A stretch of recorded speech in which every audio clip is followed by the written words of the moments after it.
Good evening, everyone. My name is Stuart Floyd and I'm the International Admissions Manager for Bond University. I'm here this evening to talk to you about Bond, all the different programs that we have available, and to answer any of the questions that you have in regards to studying in Australia at Bond University.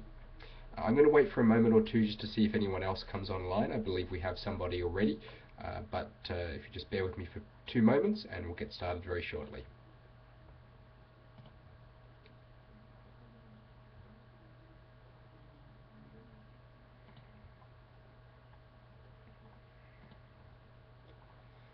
Okay, so I'll just check to see that everybody can hear me okay and can see me okay. I think I've got it on my system and screen here.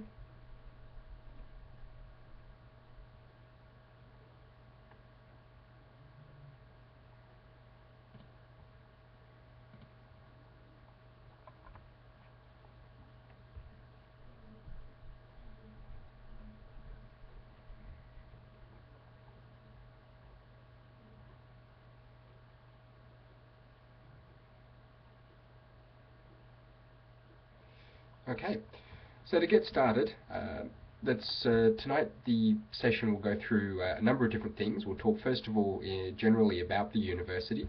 We'll talk about Bond, the history of the university, the type of campus we are, where we're located, the different programs we have, all those sorts of things. Then I also understand that we have an inquiry already in regards to the Juris Doctor program, and that is a program that we get a lot of interest from Canada about. So I will focus a significant amount of time going through that program and answering any specific questions you have. I'll also talk a little bit about any other programs that you may have interest in. The Doctor of Physiotherapy is one that usually students have a lot of questions about, and I'm more than happy to talk about as well. So to start off, Bond University is located on the Gold Coast in Queensland, which compared to where most of you are probably located here in Canada, is quite a different climate altogether.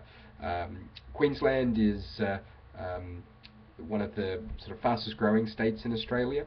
The Gold Coast is the fastest growing urban centre in Australia, and has probably one of the best climates, best regions for people to go and live. We're known very much on the Gold Coast for tourism, for hospitality, for our beaches, and we're sort of quite an international tourist destination.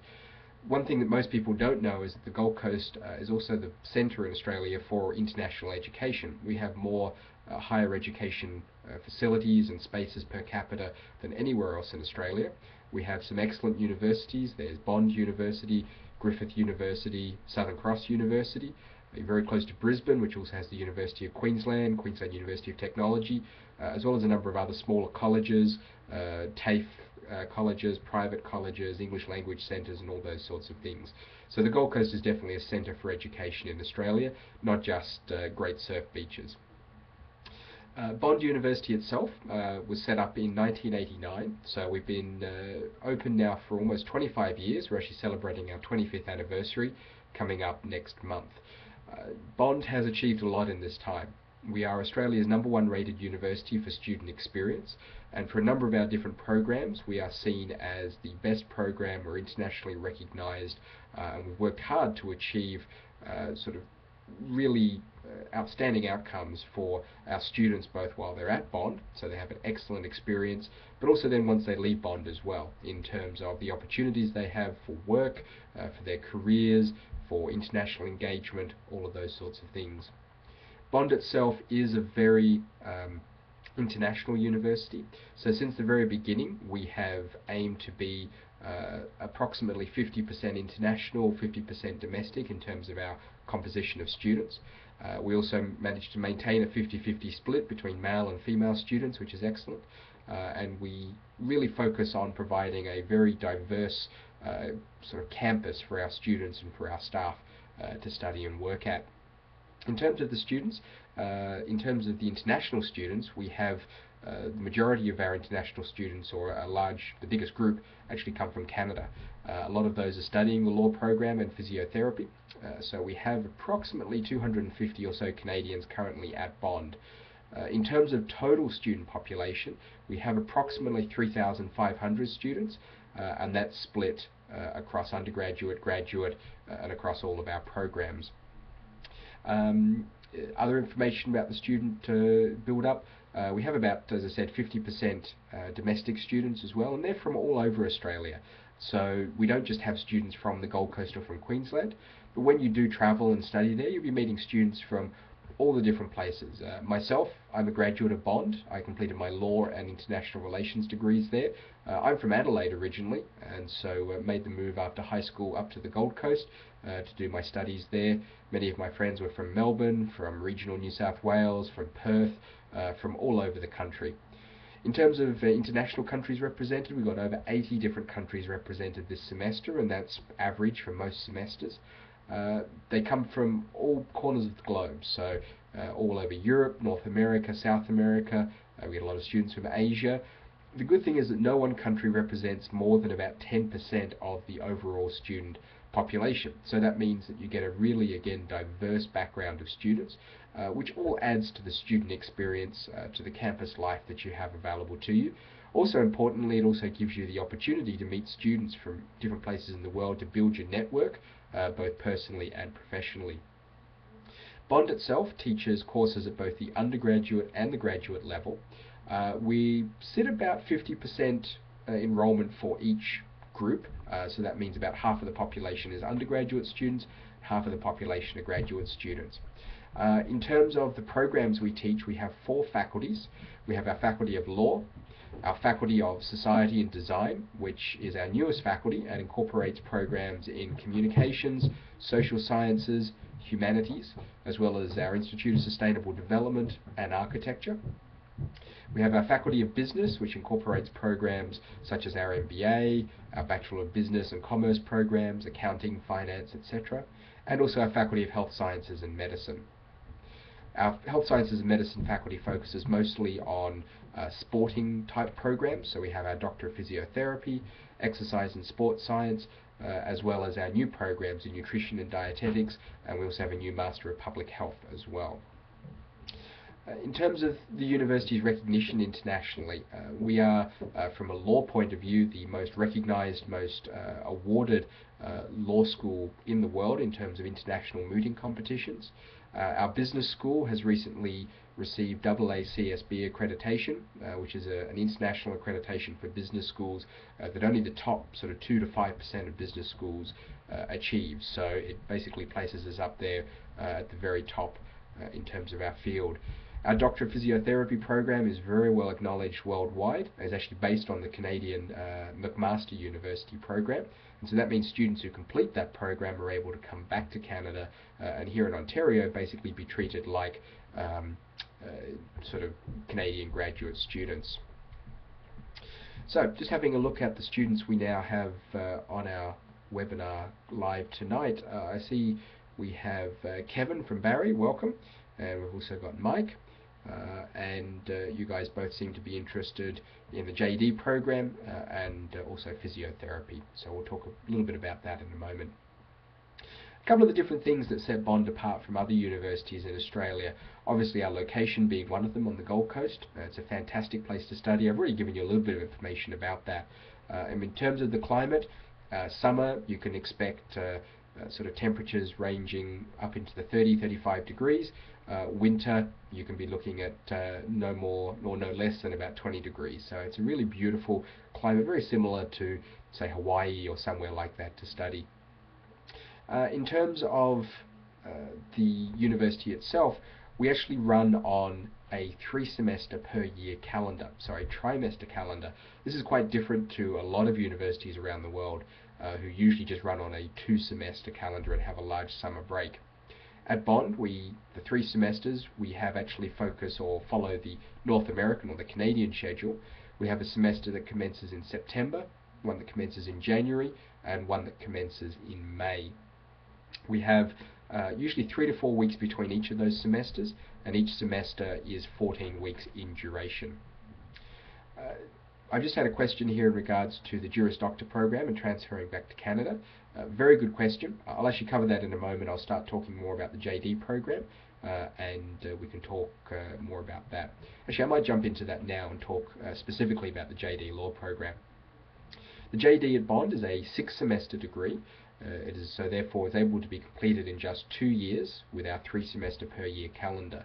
You can start at any time. We offer all of the subjects in the JD every semester, so it means you can start in January, May or September. Doesn't matter when you start, you'll still complete the program in 6 semesters. The JD degree is made up of 19 core law subjects and then 5 law elective subjects. Those elective subjects give you the opportunity to take some more specific law sort of niche type subjects, whereas 19 core law subjects are your law degree essentially. Now, bear in mind that studying in Australia and studying at Bond, you will be receiving an Australian law degree, and so that means that the 19 core law subjects that you do will be Australian law focused. The degree, however, is recognised here in Canada. We are a common law jurisdiction, and the jurisdictions between Canada and Australia are essentially the 2 most similar common law sort of jurisdictions that you'll find anywhere in the world. So it does mean that studying in Australia is definitely going to be more beneficial for your career and for the process in terms of returning to Canada than studying somewhere like the UK, Scotland, New Zealand, South Africa, or those places. And those other countries have slightly different legal systems. In terms of the law program at Bond, also built into the program is a legal skills component. So one of those 19 core law subjects that you'll be undertaking is a legal skills subject. What that is, it's a subject that you enroll in at the beginning of your degree, and every subject that you then do throughout your degree will have a skills component to it. So in terms of the assignment or the assessment that you do, you'll actually have a skills assessment where you'll have to either do something involving oral advocacy, something involving writing and drafting, perhaps something involving some of the other areas might include negotiation, and there's also legal research there as well. The semesters themselves, as I mentioned, are 14 weeks in duration. Each of your subjects only last for 1 semester, and they're fully contained within that semester. So there's no pre-reading to do, there's nothing to do once the exam has been completed. Basically, you start week 1, you'll go along to lectures, and then you'll also have tutorials for every semester as well. Essentially, you will have approximately 2 hours of lecture per week per class, and then 1 hour of tutorial per week per class. You do 4 subjects per semester, so it's a little bit different to Canada, where typically you take 5. Here in Canada, though, some of those subjects are year-long subjects, and the study time is a bit slightly different. In Australia, as I mentioned at Bond, you take 4 subjects a semester, so therefore you're looking at about 12 hours per week in class. And then outside of that, we usually recommend that students take or spend at least 2 hours for every hour that they're in class doing preparation for that class work. So whether that be readings for the lecture, whether that be preparing answers to tutorial questions, all of those sorts of things. I've just seen a question here in regards to taking the JD program over 3 years. That unfortunately is not possible. The reason being is that the Australian government, the student visa requires that students must be enrolled on a full-time basis and on a continual basis for them to keep their student visa. If you drop below full-time enrollment, then unfortunately you're not considered as being enrolled in the institution for the purposes of the visa. So basically you will need to complete it in the 6 semesters. Obviously we can make special arrangements if there are issues with health or those sorts of things. However, the majority of students complete it in 2 years. They have no issues with the tri-semester load. In terms of workload, it's no different to any other university. So we don't make you work any harder, you don't do any extra courses. Basically the difference between Bond and other institutions is, whereas other institutions you will have only 2 14-week semesters a year, and then a large sort of 3 or 4 month summer break where you're not doing any study at all. At Bond, we just put an extra semester in that sort of 3 or 4 month summer break, and so therefore you're able to complete the degree quicker. Bond is not for everybody. We realise that, and we realise that the fast tracking is obviously not going to be a benefit to everybody. Some people need their summers to work or to earn money or to do other things. So it's really up to personal choice, and we're happy to work with you to discuss sort of your needs and your requirements. And KOM does an excellent job through their counselling, through the application process, to work with you to make sure that the decision that you're making and the program that you're going to be doing is right for you and right for what you want to achieve with your studies. So in terms of the courses each semester, basically you're going to be looking, as I mentioned, at about 12 hours per week in class, and then probably about another 24 hours or so at home doing your study, preparing for tests, assignments, all those sorts of things. Now that's going to change throughout the semester, but essentially we suggest that students treat law school like a full-time job. So that means that you're working about 35 to 40 hours per week on your law school, including your in-class time. But that does mean then that you do have time outside of that to get a part-time job, to have hobbies, to go out, to see Australia. And I really do encourage you to travel as much as you can in Australia and in the region while you're there, because it's a fantastic opportunity to see a part of the world that perhaps you might not have seen before, or that you might not get another chance to see later on in life. The subjects themselves, we don't have 100% exams. Every subject has multiple different assessments throughout the semester, and we do this because we believe that the 100% exams aren't a good reflection of you as a student and what you're able to achieve. What this means is that basically you're going to have constant assessment throughout the semester. As I mentioned, you'll have a tutorial each week for every core law subject, and you'll actually be graded each week on your tutorial attendance. So you get a grade for whether you turn up or not, and then you also get a grade for how well you participate in the tutorials. The lectures are typically around about 60 to 80 students in the lecture. The tutorials, however, are capped at 12 students. You'll get a problem that you'll need to work on each week, and you'll need to come to the tutorial prepared to answer questions on that problem or to provide a response to that problem, and you'll discuss it then with the professor, who will then take the tutorial as well as the lecture, and as well with that group of 12 students that you're with, or 11 students that you're with. So you will get graded. Usually somewhere between 10 to 20% of your final grade will be based on tutorial performance and attendance across the entire semester. You'll then usually have an assignment or an assessment piece, and so as I mentioned before, this is a legal skills type assignment or assessment. So this will be something like drafting a contract or providing a response to a letter or something like that.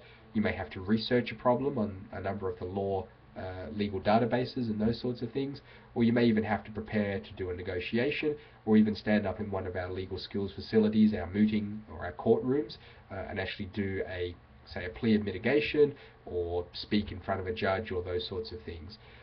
Don't worry too much. I know it sounds daunting right now. We do train you how to do this before you actually have to do the assessment piece. So you will get an extra lecture in the week or the weeks leading up to the time that you have to do perhaps your oral advocacy or your negotiation. They'll teach you how to do it, all the skills that you require, and then from there you will sort of have the opportunity to go away, prepare and practice, and then come along and do your assessment piece. Finally, you will then have the end of semester exam. The exam is usually worth somewhere between 50 to 70 to 75% of your overall grade. So it does give you the opportunity to sort of have the other assessment pieces during the semester help bolster your grade, perhaps if you're not that good at exams, but it also gives you the opportunity then at the exam to demonstrate your knowledge that you've learned across the entire semester. The majority of the exams at Bond are open book, or if they're not fully open book, you're able to usually take in a limited number of pages of notes. This is actually, in my personal experience as being a law graduate and having gone through Bond, is quite helpful and helps you to basically focus on the areas that you require and sort of bring in the materials that you need to then help you best answer the exams. The exams are all problem-based. Everything we do at Bond is very focused on preparing you to be good, practical, professional lawyers. So it's not going to be asking you obscure theory questions or those sorts of things. They'll be asking you to deal with a problem or with a case, to use your knowledge, to use the legislation, to use the case law, to come up with a conclusion or an answer to a problem they put in front of you. So that's essentially what you can expect during the semester at Bond. In terms of Canadians in our law program, as I mentioned, there's about 250 in total at Bond out of our 3,500 students. About 180 to 200 of those are actually in our law program studying the JD.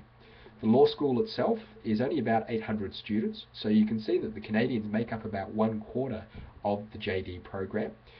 They also basically make up, of the entire law program, make up the majority of the JD program. Now in Australia we also offer the Bachelor of Laws degree.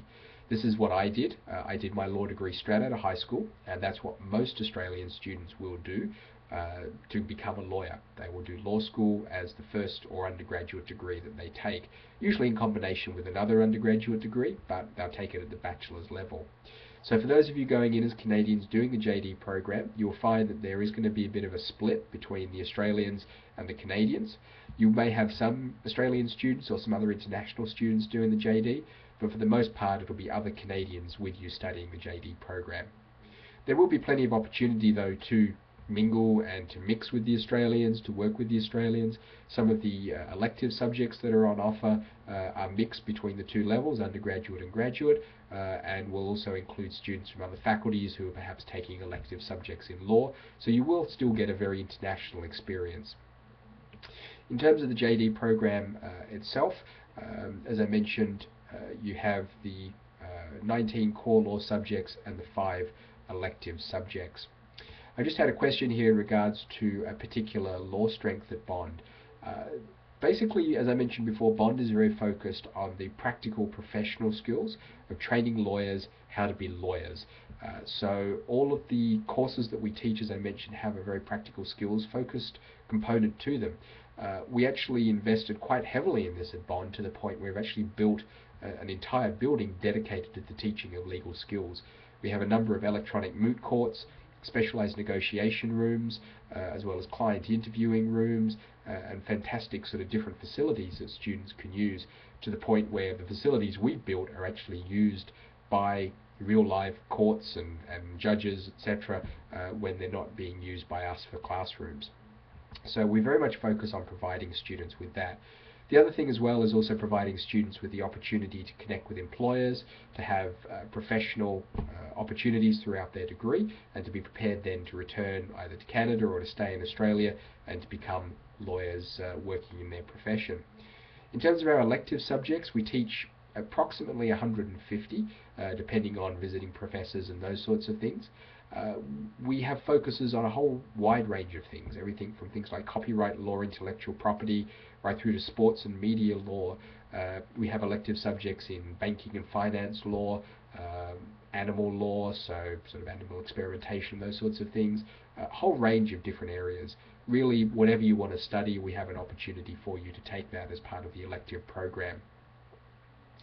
In terms of the electives, we also teach a number of Canadian law subjects as well. So some of you may have done some research already in terms of the process of returning to Canada with your law degree, and so you would know that then there are some requirements that if you want to practice in Australia, you have to have a certain amount of Canadian law content in your degree, or be able to prove that in examinations when you return to Canada. So let's now talk a little bit about that process, because I'm sure that's probably of most interest to you. I should start by saying that the process I'm about to explain is the current process, policy, procedure, etc., that the National Committee of Accreditation employs for students who return to Canada at this point in time.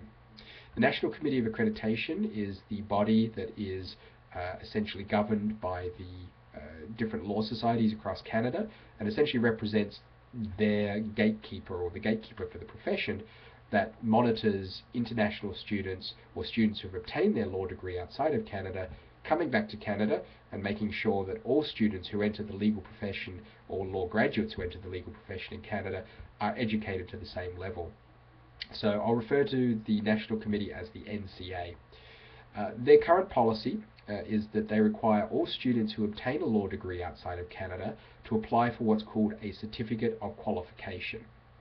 The Certificate of Qualification essentially states that the student who receives that, their legal education is equivalent to that of a Canadian student, and therefore is allowed to enter the articling process in whichever province they wish to choose, as long as it's common law, essentially, if you've done your law degree outside of Canada in a common law country.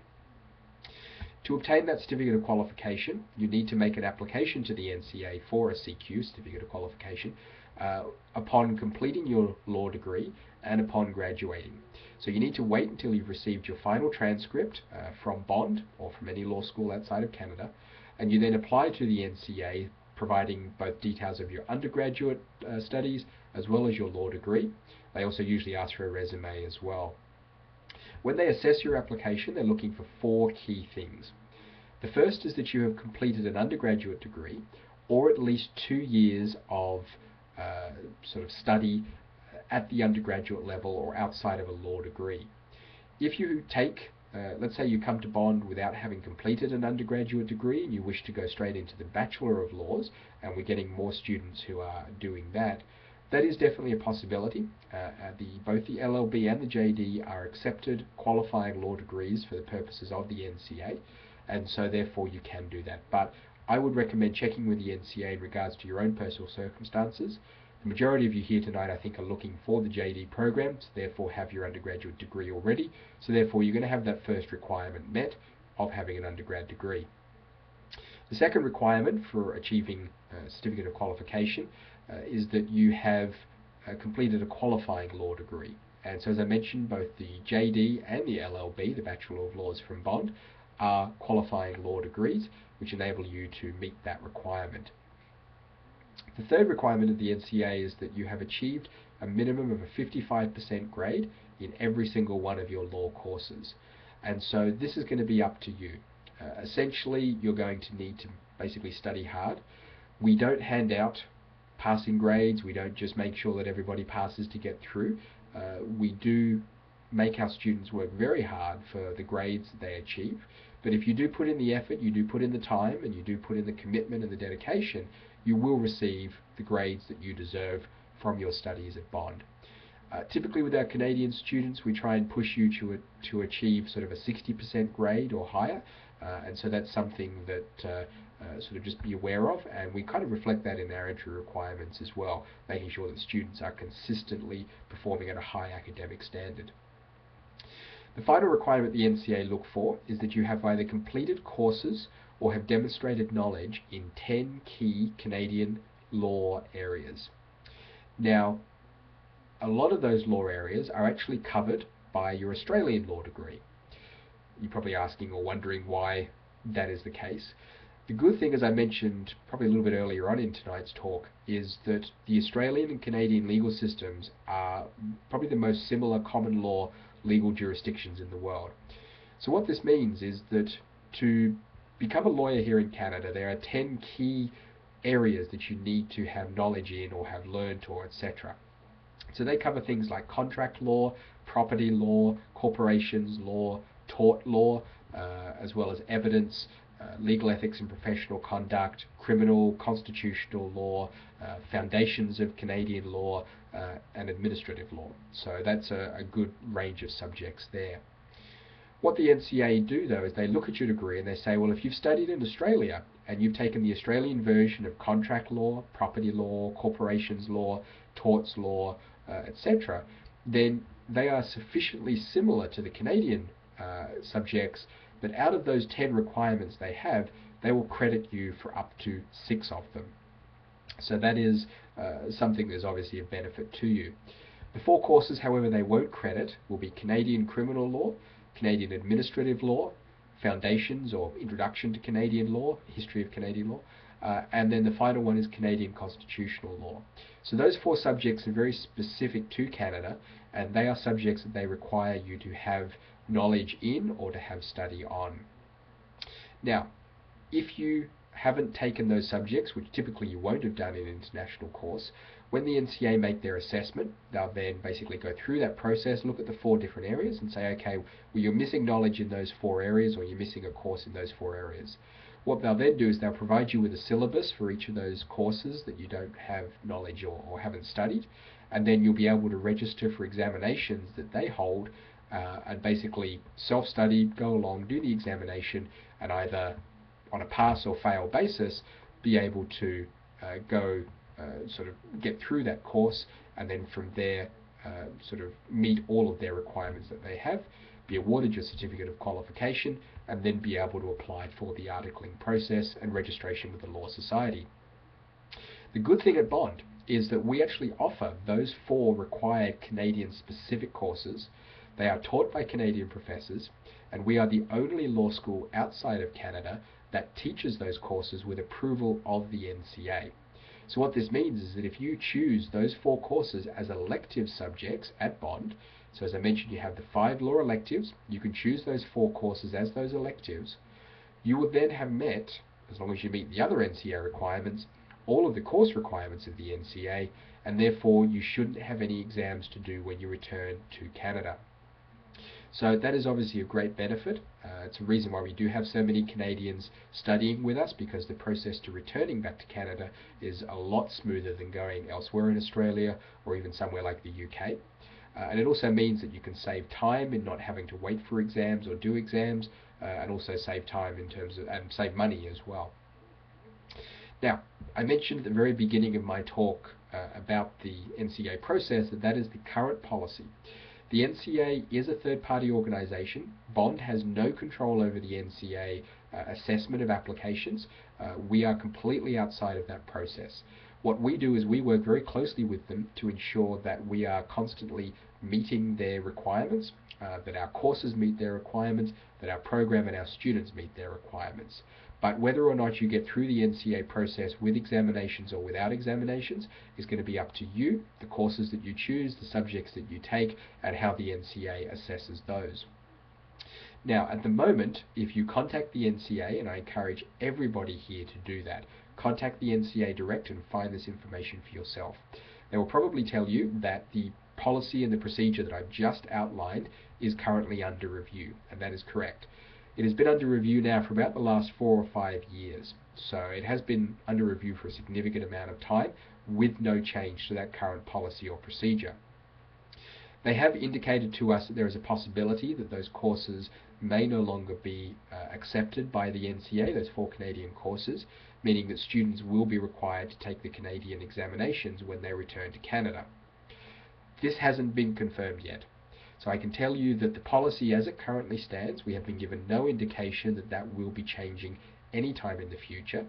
We are working very closely with the NCA, and we are working to make sure that any students who are currently studying at Bond or who are about to study at Bond, i.e. have an offer for an upcoming semester or those sorts of things, are not disadvantaged in any way based on the change of policy that the NCA makes.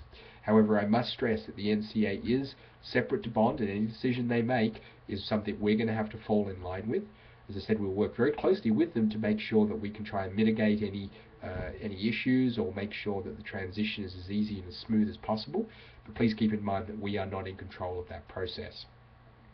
The other thing the NCA will also tell you is that there is a possible change coming for January 1st, 2015, where there will be a 5th required Canadian subject in professional conduct and legal ethics. This is currently one that is essentially credited by the Australian course, but they're actually going to make it a Canadian course or a Canadian specific content course that you will need to have undertaken in Canadian law. That will be something that, as I said, will affect students starting or coming back to Canada as of January 1st, 2015, and more information will be provided by the NCA coming up in the next couple of months. What that means is that if nothing changes to the current policy with the NCA and our 4 courses continue to be accredited and acknowledged, even if you take those, you will probably still have 1 NCA challenge exam to study when you return to Canada at the end of your degree. However, that is going to be a lot better than 5, 6 or 7 courses or examinations that you'll have to do if you go elsewhere in Australia or to the UK or somewhere like that. So that was a lot of information very quickly. It is generally quite a straightforward process. Does anyone have any specific questions about that? I'll keep talking about something else in a moment, but if you do have any questions about that, please type them in and I'm very happy to answer them now. As I mentioned as well, I encourage you all to contact the NCA direct, get the words straight from their mouths, talk to them about your own personal situation, your background, what you're wanting to do, because they are the ones who control the process and who will tell you whether or not sort of what your pathway will be through the process. So in terms of the law school and opportunities,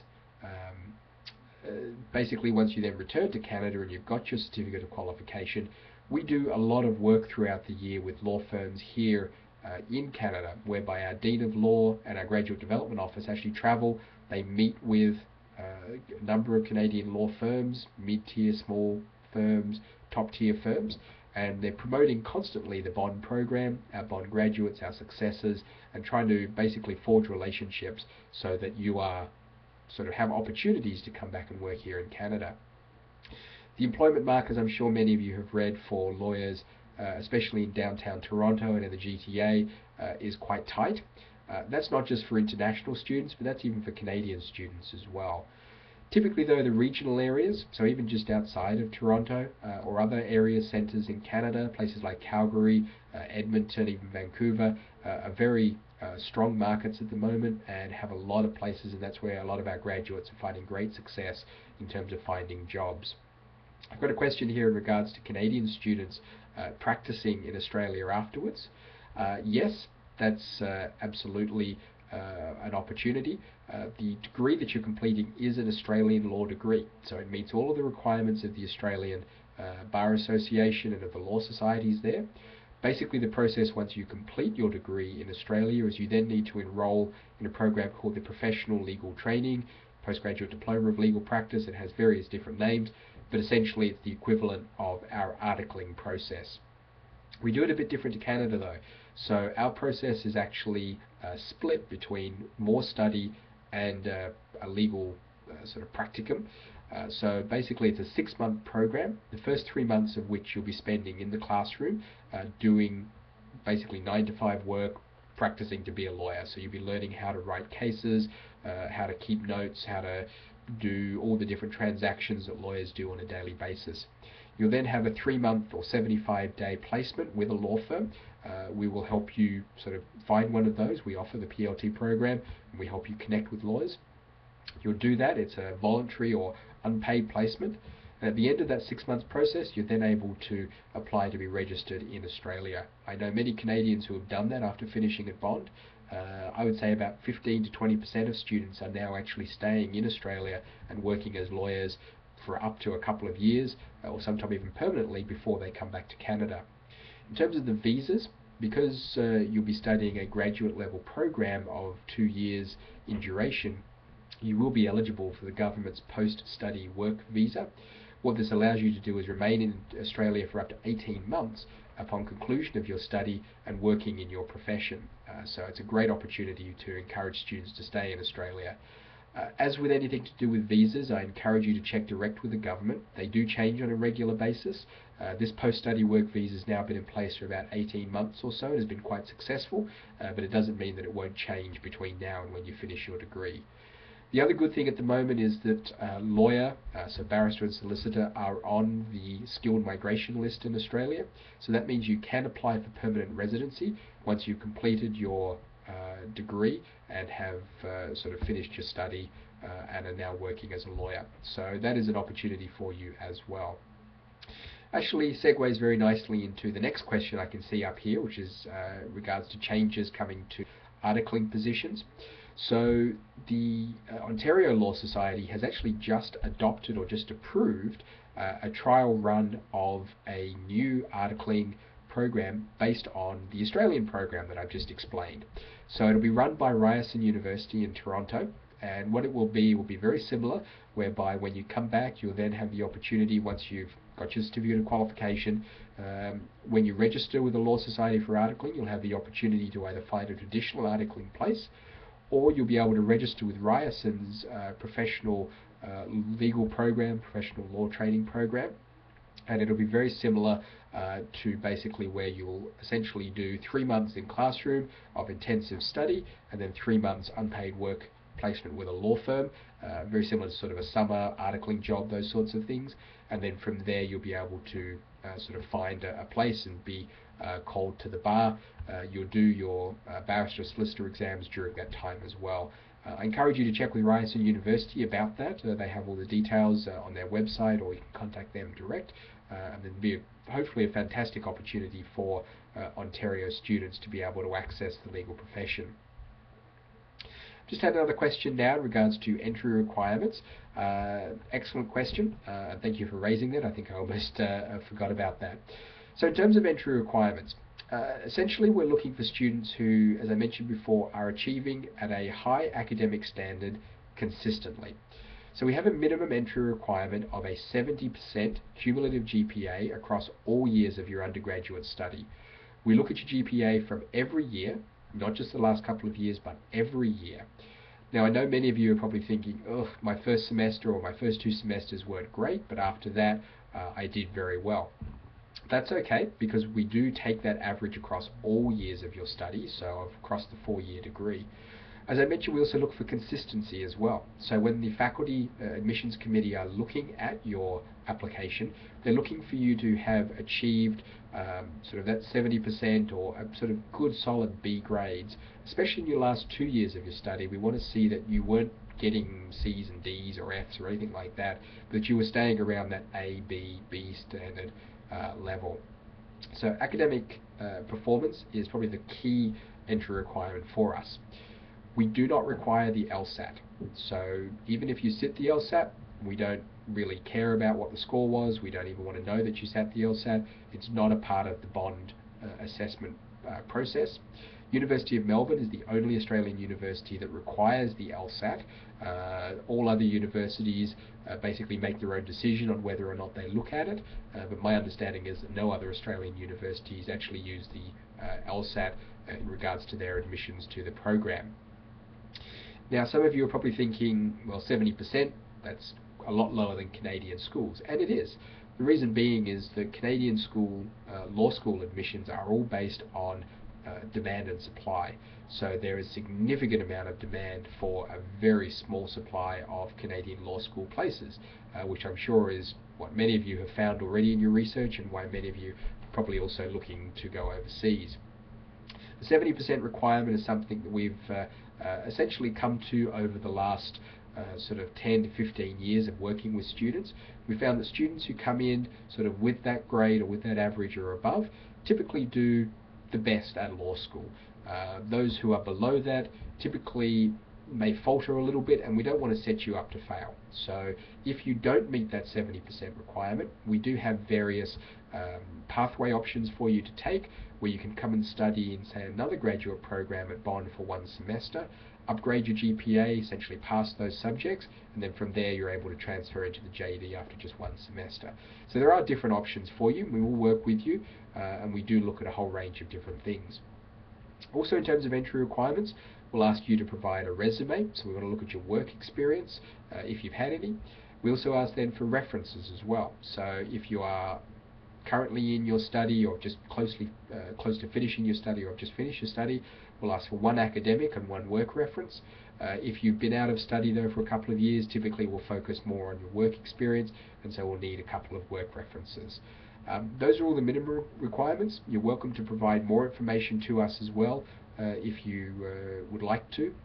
When we do our admissions, all applications are assessed individually and on merit. It's not a competitive process, and we don't have a limit on the number of places we can offer. You can apply at any time for any upcoming semester.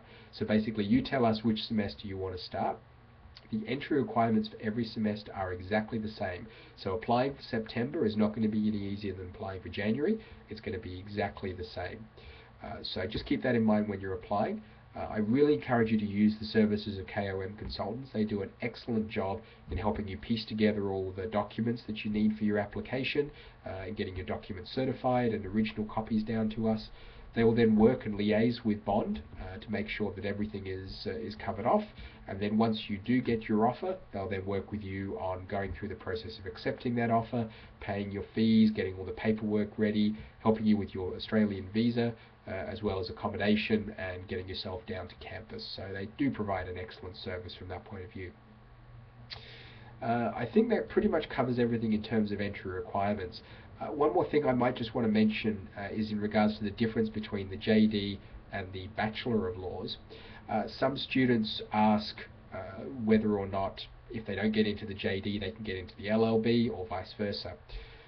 Both programs are essentially the same law degree. However, they are taught at different levels. The entry requirement for the JD is that you must have completed or be about to complete an undergraduate degree, and basically have completed it before you then start in the program. If you already have an undergraduate degree, you can only take the JD program. you cannot get admission to the LLB. The LLB, or the Bachelor of Laws, is only for students who don't yet have a completed undergraduate degree or who won't be completing that degree before they then enroll in the law school. The courses, the 19 core law subjects, are essentially the same, just taught at slightly different levels. The electives are also slightly different. In terms of applications, there are no deadlines. You can apply at any time of year for any upcoming semester. So it really doesn't matter sort of when you want to start. You can apply at any time. And as I mentioned before, you tell us which semester you want to start in. I encourage you to apply at least probably 2 to 3 months before the semester that you want to start. The reason being is that there is obviously going to be some time that you'll need to take in terms of, or that we'll need in terms of processing your application. Usually once we receive a full application package, we'll provide a response through KOM within about 10 to 15 working days. From there, you'll also then need time to apply for your student visa, accommodation, flights, etc. Your visa is quite an easy, simple process with Australia. Typically, once you've made your visa application, you'll hear back sometime within 2 weeks. Most students hear back within 48 to 72 hours. It's a fully electronic process, so you apply online, you don't send your passport anywhere. It's all done and all tagged with reference to the enrolment and what we register your enrolment with the government. You can also defer your application or defer your offer as well. Once you've received an offer to study at Bond, let's say you apply for this upcoming September intake, once you've got that offer, you can then defer it to any semester within 12 months from that original offer date. So if your original offer is for September 2014, you can defer it to January 2015, May 2015, or even to September 2015. You can also defer multiple times. So if you defer to January but decide, look, now I need to defer again to May or September, you can within that deferral window period. So we are quite flexible and we try and help you as much as possible with regards to that. Had a question here in regards to the application requirements. Don't have an employment reference, but 3 professors, and you also have an MA. Not a problem at all. Our minimum requirement is that we require 2 references. So if you want to provide 3 or more, that's fine. If you don't have an employment reference, but you've got an MA, look, that's fine. You've been studying at the graduate level, so typically you may not have a full-time work reference or something like that. Perhaps maybe if you know a lawyer or if you know someone in the legal profession that can perhaps talk about you, talk about your skills and whether they think you'll make a good lawyer, etc., that also might be a handy reference to have. Basically all the entry requirements I mentioned are all minimum requirements. There's no formatting requirements. We don't necessarily need you to submit only a certain number of words, etc. We're very flexible, very open, and talk to us as well. If we are missing something from your application or if we want to find out more information, we'll work with you on that. We're not like a Canadian law school where everything has to be done to the exact letter of the law, otherwise you won't hear back from them. With us, we work with you very closely to make sure that you're basically putting your best foot forward and really giving us all the information that we need. Are there any other questions there about the law program?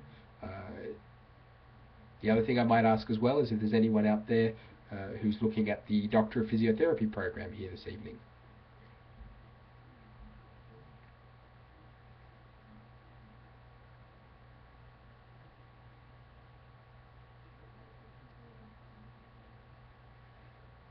Okay. So I might just mention a little bit about the Doctor of Physiotherapy because I do believe this webinar is also being recorded and will be available for some time. The Doctor of Physiotherapy is a program that we have a lot of interest in from Canadians as well. It's a 2-year program. It's a 6-semester degree. Commences in the May semester of every year. And the great thing about Doctor of Physiotherapy at Bond, as with many of our other programs in law, especially as I mentioned tonight, it's a very practical focused program. Essentially, we're looking for students to sort of really get into everything they need to know about being a physiotherapist, but also getting practical experience. Every semester will include a number of weeks practical or clinical exposure and clinical practice with sports teams, in hospitals, in private clinics, etc.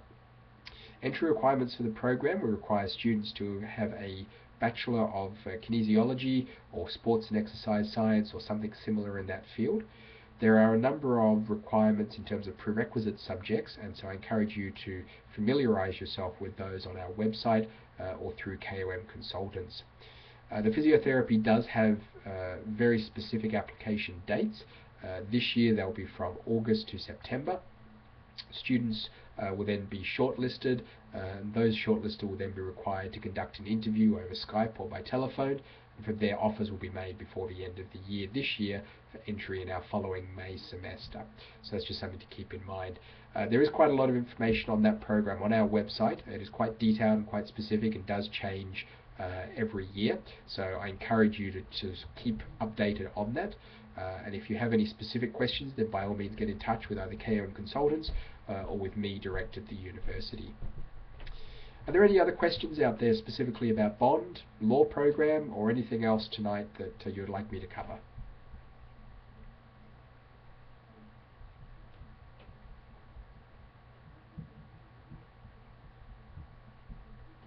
Actually, I'm just reading back through. There was a question before in regards to tuition costs for studying at Bond. I may have missed that.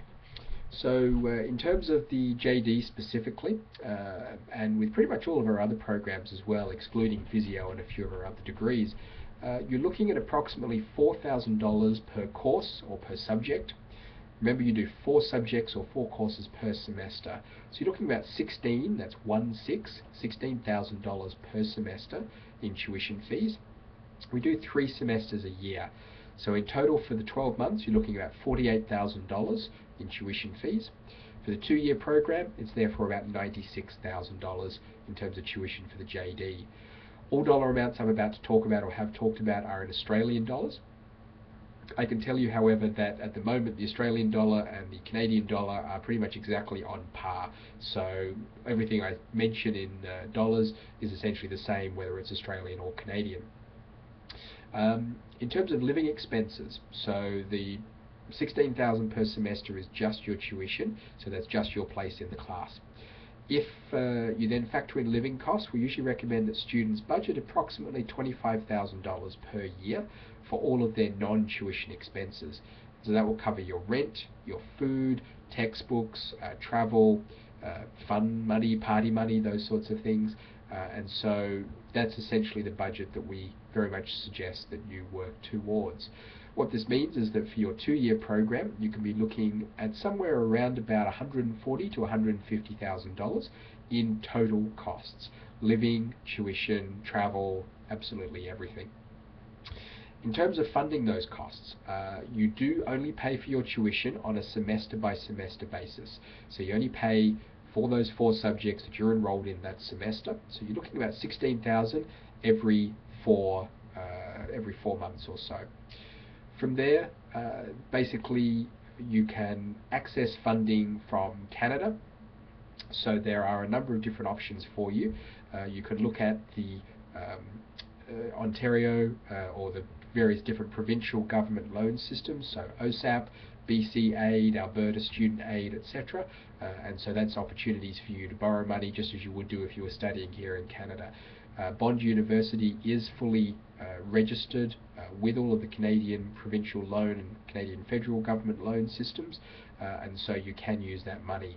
For the majority of you who I believe are from Ontario tonight, through OSAP you can borrow up to about $16,000 per year to put towards your studies, and then repay that back to the Canadian government once you finish your studies and return to Canada. You can also access private loans and private funding from all of the different big sort of multinational Canadian banks. So out of the big 5, Scotia, BMO are probably the 2 most recognised in terms of international student funding. We are fully registered with the big 5 banks, and so you can actually apply for what's called a professional student loan or student line of credit, and for the law program borrow up to about $80,000.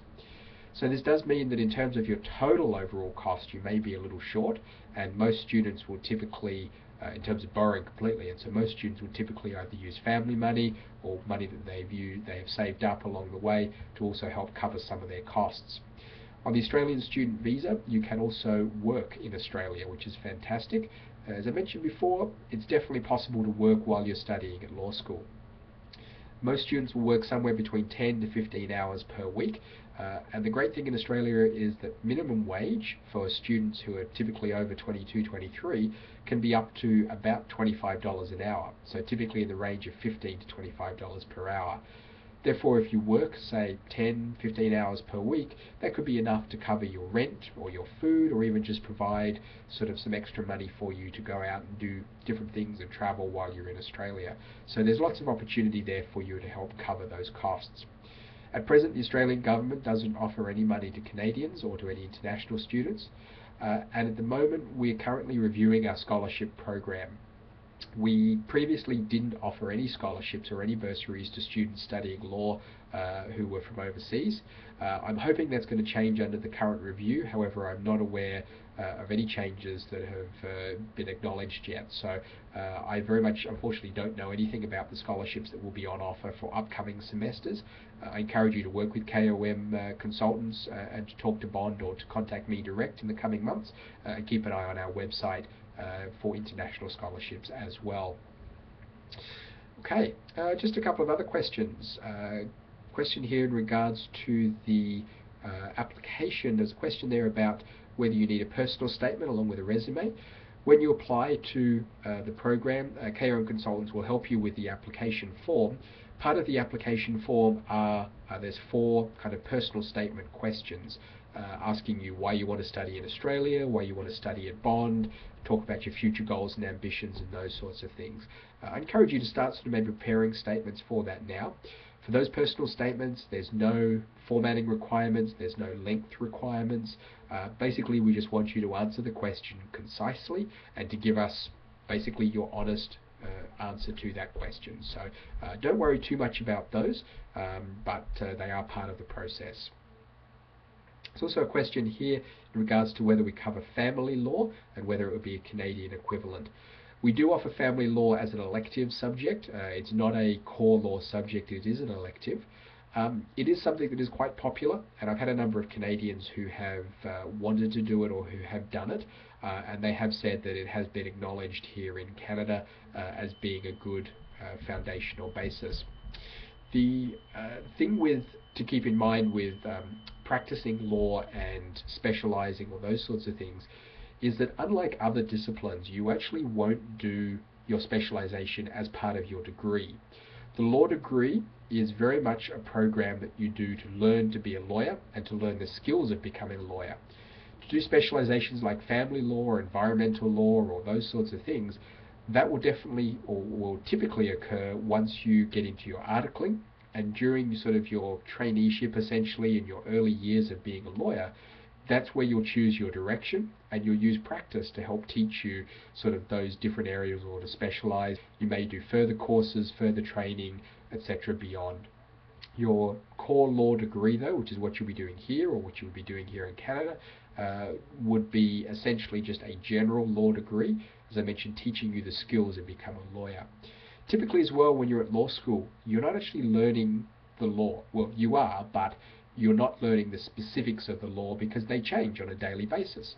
Legislation changes, case law changes, and so the law that you learn during your degree there's a chance that it won't be relevant when you then leave your degree. And so that's also why specializations and those sorts of things are typically done in the field or in the profession, so that essentially the law school provides you with the skills of how to interpret law, how to research law, how to provide legal answers and legal responses, and from there you use those skills to work with the law that then is at present when you're practicing as a legal professional. Okay, I think we have a couple of moments left for some final questions if anyone has any. Otherwise, thank you very much for listening tonight and coming along. We have the details up there at the moment for KOM Consultants. If you have a look in the social stream there. As I mentioned before, they are a fantastic organisation to work with. We've been working with them now here in Canada for at least 10 years, and they've sent many, many students to us for the law program, for physiotherapy, for other degrees. They do really provide an excellent service. I'm based here in Canada full-time and work with the university and sort of for the university represent them here, but I really encourage you to actually use someone like KOM Consultants because they provide that sort of extra service that you need, especially when you're making such a big decision and such a big investment of time and money in your career and in your education. So they do provide a very worthwhile service. So basically, thank you very much for coming along. We look forward to seeing applications from all of you in the very near future, and welcoming you to the Bond University community. Thank you very much.